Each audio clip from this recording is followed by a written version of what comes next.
राजाओं का दूसरा ग्रंथ अध्याय 22। योशुआ के शासन का प्रारंभ। जब योशुआ राजा बना तो उसकी उम्र 8 वर्ष थी। उसने यरूशलेम में 31 वर्ष तक शासन किया। उसकी माता का नाम यदीदा था। वह बोत्स्क्वासी अदाया की पुत्री थी। उसने वही किया जो प्रभु की दृष्टि में उचित है। वह अपने पूर्वज दाऊद के मार्ग पर चलता रहा और उसमें रंच मात्र भी विचलित नहीं हुआ। मंदिर में संहिता ग्रंथ की प्राप्ति।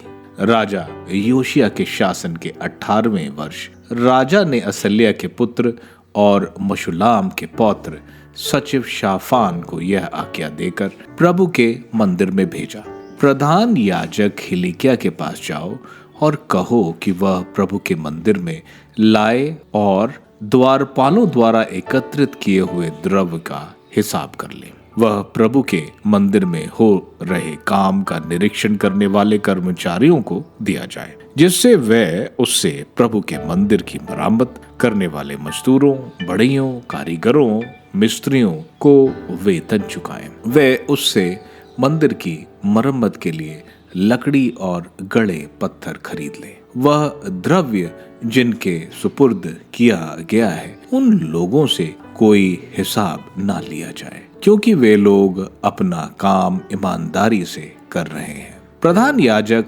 हिलिकिया ने सचिव शाफान से कहा, मुझे प्रभु के मंदिर में संहिता का ग्रंथ मिला है। हिलिकिया ने शाफान को वह ग्रंथ दिया और इसने उसे पढ़ा।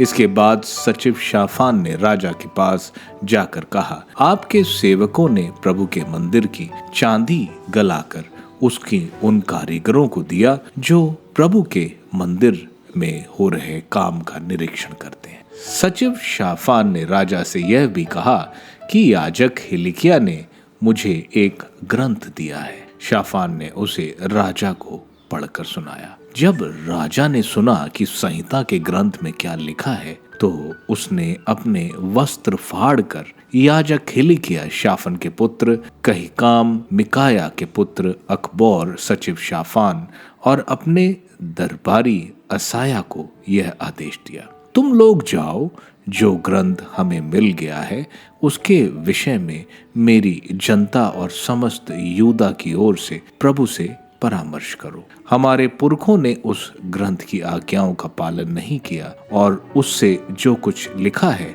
उसके अनुसार आचरण नहीं किया, इसलिए प्रभु का बड़ा क्रोध हम पर भड़क उठा। इसके बाद याजक हिलिकिया अहीकाम, अकबोर, शाफान और असाया को साथ लेकर नबिया हुल्दा के पास गया। वह वस्त्रागार के प्रबंधक शालू की पत्नी थी, जो तिकवा का पुत्र और हर्षस का पौत्र था।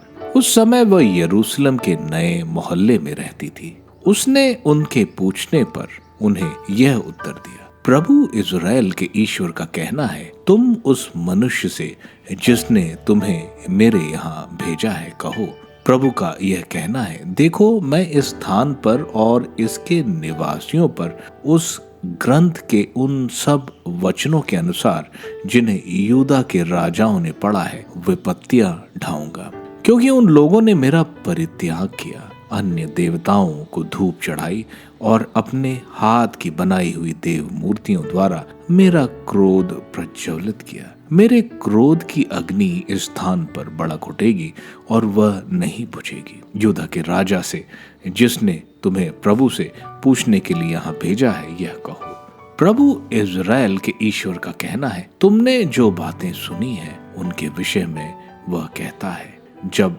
तुमने सुना कि मैंने इस स्थान और इसके निवासियों के विरुद्ध यह कहा कि वे अभिषिक्त हो जाएंगे और उनका सर्वनाश हो जाएगा, तो तुमने हृदय से पश्चाताप किया। तुम प्रभु के सामने दीन बने और अपने वस्त्र फाड़कर मेरे सामने रोते रहे। इसलिए मैंने तुम्हारी प्रार्थना सुनी और मैं तुम्हें तुम्हारे पूर्वजों से मिलाऊंगा और तुम अपनी कब्र में शांति पूर्वक दफनाए जाओगे। तुम्हारी आंखों में वे सब विपत्तियां नहीं देखेंगी जिन्हें मैं इस स्थान पर ढाने जा रहा हूँ। तब उन्होंने जाकर राजा को इसकी सूचना दी।